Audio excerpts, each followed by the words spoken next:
Coming from a psychological background, I'd characterise them as somewhat discriminative towards people who are experiencing psychological problems as a result of a workplace injury or a motor vehicle accident. Basically, I think they're setting the threshold too high and making a number of discriminations which don't seem to add up and don't seem to take psychological injury into account.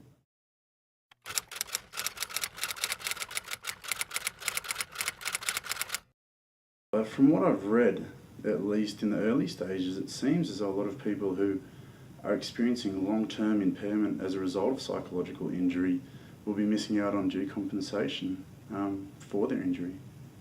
Guidelines that they're proposing and the percentages that they're proposing make a distinction between physical injury and psychological injury. And the threshold for psychological injury compared to physical injury is a lot higher, so someone has to meet a 20% threshold rather than 15%, because I think that discriminates against people who have psychological conditions which cause them, I think, a great deal of suffering in a range of areas of their life,